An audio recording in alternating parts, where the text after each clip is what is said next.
o livro de 1 Reis, capítulo 17. Quando nós olhamos para o momento atual, nós ficamos assim, meus queridos, até mesmo assustados, como que em uma semana os caminhoneiros do nosso país conseguiu parar o país. Desabastecimentos, falta de combustível, impedem de fato que até mesmo itens básicos como alimento possa chegar à mesa do trabalhador. Eu não sei se talvez eles mesmos soubessem das consequências desse movimento, aonde poderiam chegar. Você já se perguntou o que a ação de Deus pode causar na tua vida? Quando Deus realiza algo, tudo que muda, tudo que pode ser diferente a partir da ação de Deus. Você já parou para pensar o que aconteceria se em Goiás mesmo parasse de chover por 3 anos seguidos? 3 anos sem uma gota de chuva. Talvez nós nos tornaríamos um semiárido nordestino, porque de maneira natural a nossa terra já tem dificuldade, já tem as suas limitações por causa do cerrado, mas ficar 3 anos sem chuva seria algo extremamente difícil e complicado para todos. Quando as coisas acontecem, será que acontecem de forma natural, ou existe a ação de Deus por trás de cada uma dessas ações, por trás de cada um desses acontecimentos? Nós poderíamos pensar nisso como sendo a providência de Deus? Será que poderíamos chamar essas ações de Deus como sendo providência de Deus? Mas e quando coisas ruins, e aqui um ponto importante, quando coisas ruins acontecem com pessoas boas, será que Deus falhou no seu cuidado? Ou talvez Ele nem mesmo conseguiu fazer nada a respeito? Será que Deus ficou totalmente inoperante diante daquilo que estava acontecendo? Quando nós falamos sobre a providência de Deus em ação, nós podemos ver na história de Elias, como que Deus agiu na vida deste homem, depois que o rei queria matá-lo, depois que o rei desejou matá-lo, e ele teve que se esconder por 3 anos, fugindo da presença do rei para não ser morto. Leiamos então esse texto, para entendermos melhor esta história, e a ação de Deus na vida deste profeta, a partir do verso 1, assim diz: Então Elias, o tesbita, dos moradores de Gileade, disse a Acabe: Tão certo como vive o Senhor, Deus de Israel, perante cuja face estou, nem orvalho, nem chuva haverá nestes anos, segundo a minha palavra. Veio-lhe a palavra do Senhor, dizendo: Retira-te daqui, e vai para a banda do Oriente, e esconde-te junto à torrente de Querite, fronteiro ao Jordão. Beberás da torrente, e ordenei aos corvos que ali mesmo te sustentem. Foi, pois, e fez segundo a palavra do Senhor, retirou-se e habitou junto à torrente de Querite, fronteira ao Jordão. Os corvos lhe traziam pela manhã pão e carne, como também pão e carne ao anoitecer. Bebia da torrente, e bebia da torrente. Mas passados dias, a torrente secou-se, porque não chovia sobre a terra. Então lhe veio a palavra do Senhor, dizendo: Dispõe-te e vai a Sarepta, que pertence a Sidom, e demora-te ali, onde ordenei a uma mulher viúva que te dê comida. Então ele se levantou e se foi a Sarepta. Chegando à porta da cidade, estava ali uma mulher viúva apanhando lenha. Ele a chamou e lhe disse: Traze-me, peço-te, uma vasilha de água para eu beber. Indo ela buscá-la, ele a chamou e lhe disse: Traze-me também um bocado de pão na tua mão. Porém ela respondeu: Tão certo como vive o Senhor teu Deus, nada tenho cozido, há somente um punhado de farinha numa panela e um pouco de azeite numa botija. E vês aqui, apanhei 2 cavacos, e vou preparar esse resto de comida para mim e para o meu filho, comê-lo-emos e morreremos. Elias lhe disse: Não temas, vai e faze o que disseste, mas primeiro faze dele para mim um bolo pequeno, e traze-mo aqui fora, depois farás para ti mesma e para o teu filho. Porque assim diz o Senhor, Deus de Israel: a farinha da tua panela não se acabará, e o azeite da tua botija não faltará, até o dia em que o Senhor fizer chover sobre a terra. Foi ela e fez segundo a palavra de Elias. Assim comeram ela e a sua casa muitos dias. Da panela a farinha não se acabou, e da botija o azeite não faltou, segundo a palavra do Senhor por intermédio de Elias.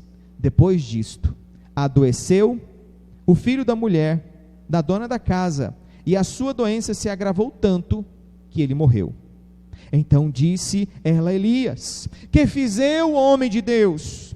Vieste a mim para trazeres à memória a minha iniquidade e matares o meu filho?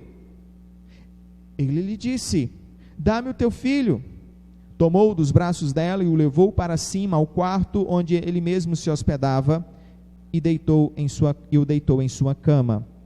Então clamou ao Senhor e disse: ó Senhor meu Deus, também até a esta viúva com quem me hospedo afligiste, matando-lhe o filho? E estendendo-se 3 vezes sobre o menino, clamou ao Senhor e disse: ó Senhor meu Deus, rogo-te que faças a alma deste menino tornar a entrar nele. O Senhor atendeu à voz de Elias, e a alma do menino tornou a entrar nele e reviveu. Elias tomou o menino e o trouxe do quarto à casa, e o deu à sua mãe e lhe disse: vê, teu filho vive. Então a mulher disse a Elias: nisto conheço agora que tu és homem de Deus, e que a palavra do Senhor na tua boca é verdade. Aleluia. Amados irmãos, esta história que nós acabamos de ler aconteceu por causa de Acabe, o rei de Israel, o rei aqui de Samaria, que realizando muitas e muitas abominações, foi considerado o rei com o maior número de abominações. E como se não bastasse, ele casou-se com uma mulher com sede de sangue, Jezabel. E eles então começaram a matar os profetas do Senhor, a perseguir os profetas do Senhor, onde deu a fuga de Elias para um ribeiro e depois para a casa de uma viúva, Nós podemos ver nessa história pelo menos 3 aspectos da providência de Deus na vida de um cristão. Deus ampara as necessidades físicas, psicológicas e espirituais do seu povo. Para que nós possamos entender melhor esse tema, o amparo de Deus, a providência de Deus em ação, nós precisamos entender um pouco melhor esta história. Aqui nós vemos logo no início do verso 1, mostrando que Elias se apresenta a Acabe e declara que não haveria chuva por 3 anos. Interessante que um escritor do Novo Testamento cita essa história. Tiago, o nome dele, ele fala a respeito de Elias, justamente nesse momento. Tiago capítulo 5, versículo de 17. Tiago declara o seguinte a respeito de Elias: Elias era homem semelhante a nós, sujeito aos mesmos sentimentos, e orou com instância para que não chovesse sobre a terra, e por 3 anos e 6 meses não choveu. Por 3 anos e 6 meses não choveu. Amados irmãos, quando nós olhamos a declaração de Tiago, nós percebemos que a participação de Elias foi imediata naquela situação. Ele ora, ele pede a Deus, e eu creio que Elias desejava mostrar a Acabe que ele não poderia continuar mais sendo sanguinário juntamente com a sua esposa, que aquela maldade precisava acabar, e de alguma maneira aquela oração para que não chovesse serviria de sinal para mostrar a ele que ele estava errado. Onde nós podemos ver isso, meus irmãos? O capítulo 18 é a chave para nós entendermos. No versículo 13, a declaração: acaso não disseram a meu senhor o que fiz, quando Jezabel matava os profetas do Senhor, como escondi 100 homens dos profetas do Senhor, de 50 em 50, numas covas e o sustentei com pão e água. Quando Elias vai se apresentar a Acabe depois daqueles 3 anos, o homem que é procurado aqui, chamado Obadias, que trabalhava dentro do palácio, ele fica assustado quando Elias diz: olha, peça para Acabe vir aqui. Ele diz: Senhor, por favor, não faça isso comigo. Imagine eu apresentar o seu nome para o rei Acabe, dizendo que o Senhor está aqui. O rei Acabe tem passado 3 anos e tanto procurando o Senhor em todos os lugares, querendo matá-lo. Imagine se eu vou dar essa notícia e de repente Deus desaparece contigo, com o Senhor, e eu vou ficar de mentiroso na história. Quem é que vai morrer? Sou eu. Mas Elias deu a palavra dizendo: não, eu vou falar com o rei. Deus não vai me raptar de maneira nenhuma, eu vou falar com o rei. E ele diz: Senhor, o Senhor considere bem, porque eu sou servo. Eu ajudei muitos profetas quando Jezabel queria matá-los. Eu escondi cerca de 100 em covas e alimentei eles, levando comida, levando pão, levando água, para que eles não fossem mortos. Aqui nós vemos, meus queridos, a maldade daquilo que estava acontecendo no reino de Israel, de tal maneira que Elias chegou e orou para que não chovesse, como uma forma de uma disciplina para com o rei de Samaria, para que ele voltasse novamente à fé, ou voltasse à consciência.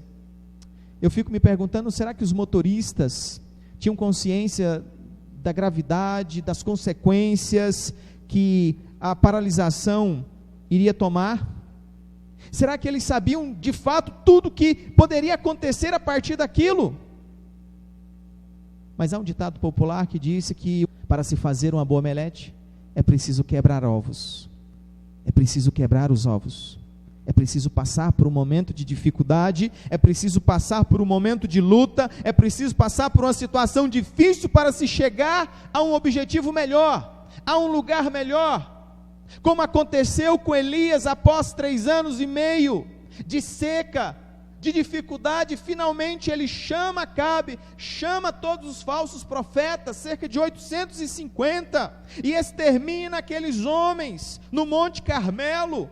Capítulo 18 vai nos contar isso. Tirando o mal de dentro de Israel.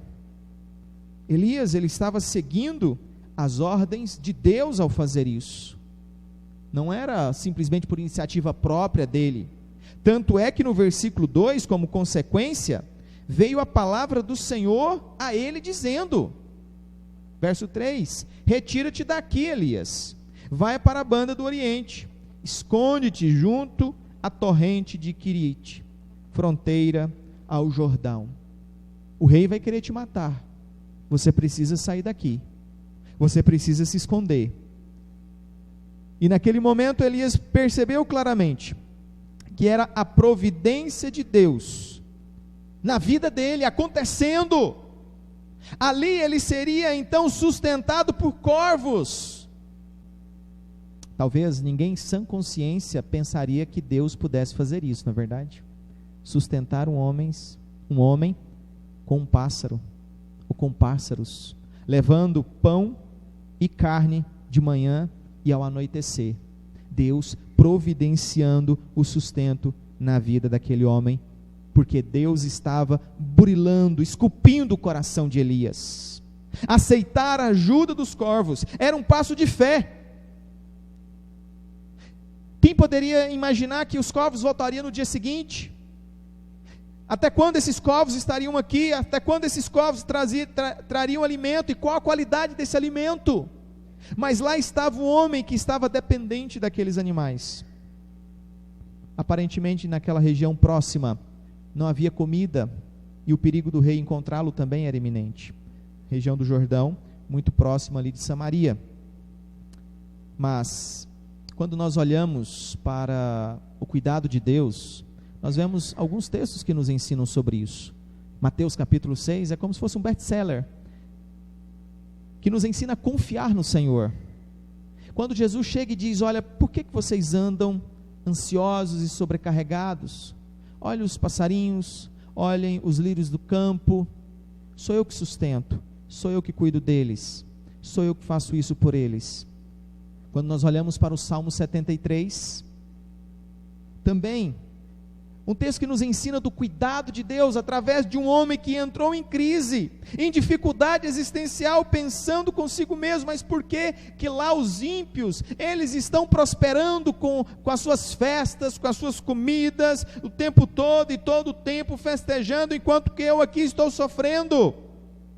Esse poderia ser o drama de Elias, ao pensar que ele, servo do Senhor, estava escondido, sofrendo, passando por necessidade, enquanto os assassinos estavam nos palácios, banqueteando, comendo, fazendo festas, rindo da cara do profeta, talvez. Sentimentos que poderiam vir no coração de Elias naquele momento, mas Elias estava sendo amparado por Deus, pelos corvos, e a água do riacho. Ele sabia que esse era o preço a ser pago, mas teve um problema: a água acabou. É por isso que Deus, de imediato, no seu cuidado, na sua proteção, no versículo 8, traz a palavra dele a Elias. Então lhe veio a palavra do Senhor dizendo: dispõe-te e vai a Sarepta, que pertence a Sidom, e demora-te ali, onde ordenei a uma mulher viúva que te dê comida. Uma mulher viúva. Talvez pudéssemos pensar: será que ela é muito rica? Será que ela vai ter condições de sustentar o profeta da forma como ele merece? Como será esse momento? Mas depois de muito sofrimento e já esgotado pelo cansaço, ele chega naquele local, mas encontra uma viúva pobre, que diz: olha, eu estou aqui com 2 cavacos, 2 pedaços de pau, vamos fazer um bolo, e depois vamos morrer, porque não tem mais nada, o que eu tenho é só uma farinha e um azeite na botija. Amados irmãos, depois de ter caminhado tanto, ter sofrido tanto para chegar naquele lugar, ainda recebeu uma palavra daquela, que palavra de desânimo. Mas Elias era um homem que confiava no Senhor, ele não se deixou abater, ele diz: calma, mulher, tenha coragem. Observe, verso 13 e 14, Elias lhe disse: não temas, vai e faze o que disseste, mas primeiro faze dele para mim um bolo pequeno e traze-me aqui fora, depois fará para ti mesmo e para teu filho, porque assim diz o Senhor Deus de Israel: a farinha da tua panela não se acabará, e o azeite da tua botija não faltará, até o dia em que o Senhor fizer chover sobre a terra. Aquele era o profeta que confiava no Senhor, e que tinha a direção de Deus para dizer a ela: olha, não vai acabar, eu ainda tenho muitas coisas para fazer na tua vida, coisas grandes e maravilhosas, você vai ser alimentada, e eu estarei aqui com você. Mas irmãos, nós ficamos sem entender direito como que essas coisas acontecem, como que Deus providencia todas as coisas de uma maneira tão maravilhosa, tão grande, como é a providência de Deus, como a providência de Deus pode ser vista no meio do caos, da dificuldade. Elias poderia sim ter ficado desesperado, ser cuidado por corvos, por uma viúva pobre. Meu Deus, que situação! Mas ali, Elias, presente naquele lugar, estava ali para abençoar também a vida daquela mulher, e ele mesmo ser abençoado, porque além de ver o cuidado, o amparo de Deus com questões físicas, materiais, Deus se preocupa também com o psicológico, com o espiritual da vida daqueles homens, de Elias e daquela mulher, cuidando em cada detalhe. E isso nós podemos observar a partir do versículo 17, a necessidade espiritual daquela viúva. Havia uma necessidade espiritual muito grande daquela viúva. Parece que as coisas caminham de tal maneira que Deus vai então, com a sua providência, suprir aquela necessidade espiritual. Veja o que acontece a partir do versículo 17. Depois disto, adoeceu o filho da mulher da dona da casa, e a sua doença se agravou tanto que ele morreu. Amados irmãos, numa situação caótica, difícil que estavam vivendo, poderia alguma coisa pior acontecer? Infelizmente, aconteceu. Seu próprio filho, morto, ali naquele lugar. Aconteceu. E ela então chega para o profeta e diz: que fiz eu, homem de Deus? Vieste a mim para trazeres à memória a minha iniquidade, matares o meu filho. Havia claramente aqui uma dor no coração daquela mulher. Ela começa a culpar o profeta pela morte do filho, e a morte do filho era para ela uma espécie de punição, por causa dos seus pecados passados. Ela via a morte do filho como um tipo de punição de Deus. Não sei o que aconteceu, se ela tentou abortar aquela criança, ou então se ela não desejou que ela nascesse, ou que ela abandonou a sua própria família para poder criar aquela criança, ou ela xingava aquele menino, sempre desejando a morte com palavras duras, secas. E agora de repente ele morre, relembrando o pecado dela. Diante de uma fatalidade como essa, meus queridos, é importante uma pergunta teológica aqui para nós tentarmos responder.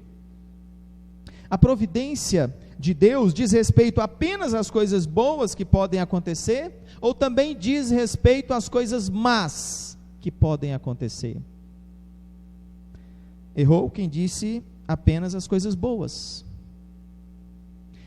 Há uma definição de providência de Deus pelo teólogo Heber Carlos Campos, no seu livro Ser de Deus e a Sua Providência. Ele diz o seguinte a respeito da providência de Deus: a providência divina é a atividade do Deus triuno por meio da qual ele, primeiro, ele provê as necessidades de suas criaturas; segundo, ele preserva todo o universo criado; terceiro, ele dirige todos os caminhos individualmente de cada pessoa; quarto, ele governa todas as obras de suas mãos; quinto, ele retribui todas as obras más; e sexto, concorre em todos os atos de suas criaturas racionais, sejam atos bons ou maus, de modo que nada escapa ao seu controle. Nada escapa ao seu controle.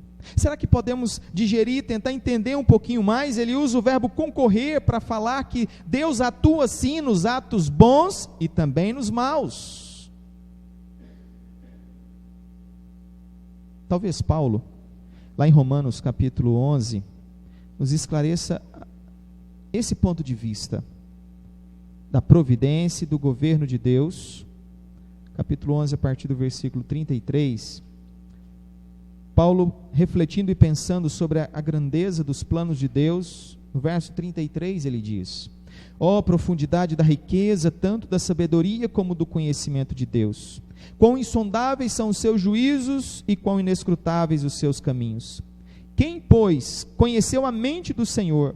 Ou quem foi o seu conselheiro? Ou quem primeiro deu a ele para que lhe venha a ser restituído? Porque dele, e por meio dele, e para ele são todas as coisas. A ele, pois, a glória eternamente. Amém.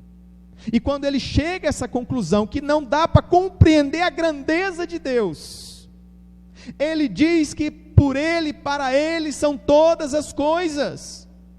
Não são só as coisas boas, mas também são as coisas más. Então o que ele está dizendo? Deus controla todas as coisas.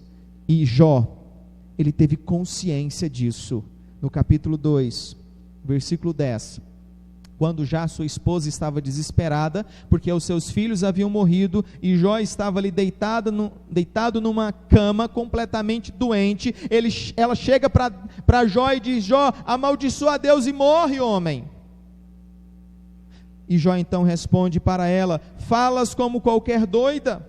Temos recebido o bem de Deus e não receberíamos também o mal?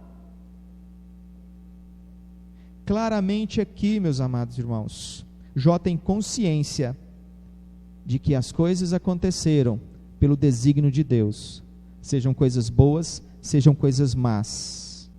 Por isso, meus amados irmãos, como entender a providência de Deus no meio de tanto caos, no meio de tanta maldade deste mundo? Deus amparou aquela mulher, fazendo o seu filho ressuscitar, e algo incrível aconteceu na vida dela. Ela passou a crer verdadeiramente em Deus, porque até aquele momento ela não cria. Observe no versículo 24 do capítulo 17. Então a mulher disse a Elias, depois que recebe o filho vivo: nisto conheço agora que tu és homem de Deus, e que a palavra do Senhor na tua boca é verdade. Quanto tempo Elias já estava ali com ela? Mas só agora, depois de passar por aquele sofrimento todo, onde ela viu o seu filho morto, e depois ressuscitado, finalmente ela abre os olhos e diz: agora sim eu reconheço. Parece-me que o sofrimento ali era determinado para que houvesse a conversão daquela mulher. Ela precisava passar por aquele momento de luto, de dor, mas também o seu profeta, seu servo, precisava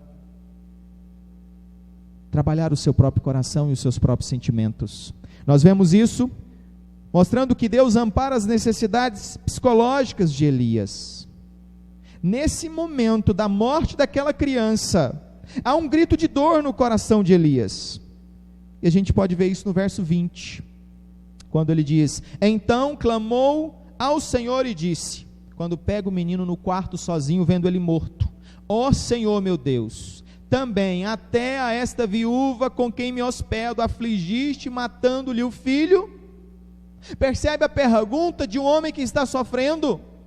A expressão aqui é a palavra até, dizendo: até aqui, a mão do Senhor está pesando sobre as pessoas por minha causa, por tudo que está acontecendo. Nesse momento a gente percebe, irmãos, a dor daquele homem, mas Deus permite que ele olhasse para Deus, para ele, e num passo de fé, orasse ao Senhor e pedisse que aquele menino ressuscitasse. E de fato aquele garoto ressuscitou.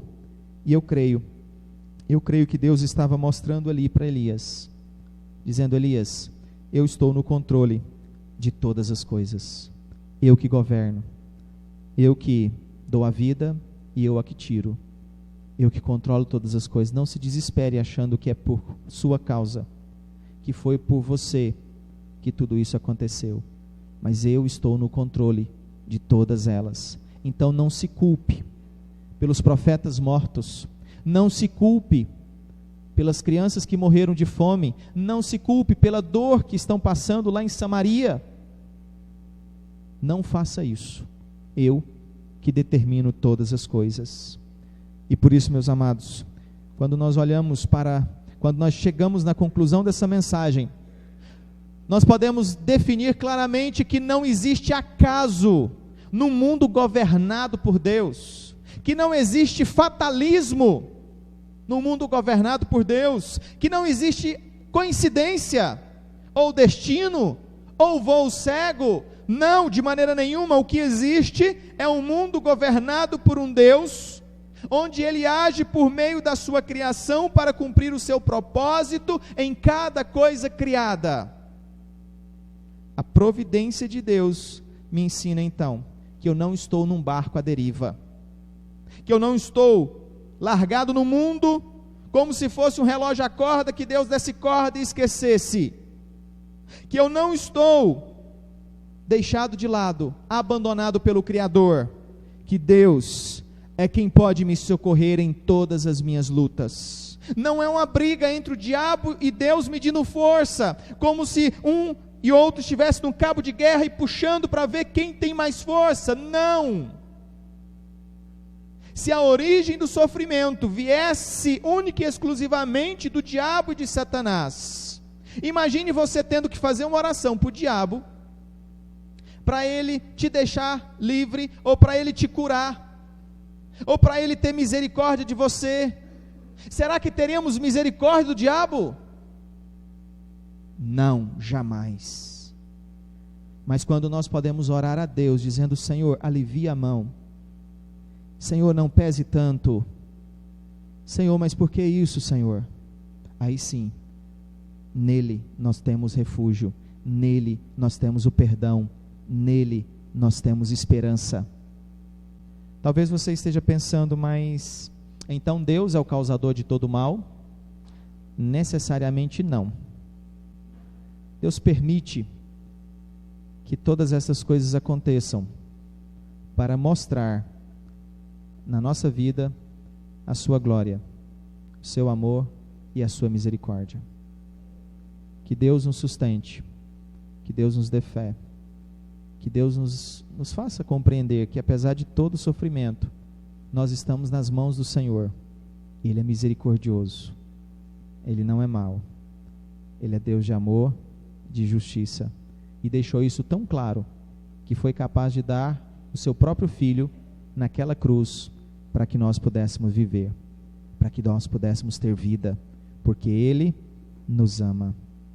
Assim nós entendemos a ação de Deus, demonstrada em toda a Bíblia. Te convido a ler, estudar, e a conhecer mais sobre a providência de Deus, o governo de Deus, sobre todas as suas criaturas, para que nós possamos reconhecer: prefiro estar nas mãos de Deus, do que nas mãos do maligno. Deus é misericordioso, como disse Davi: Ele terá misericórdia de mim,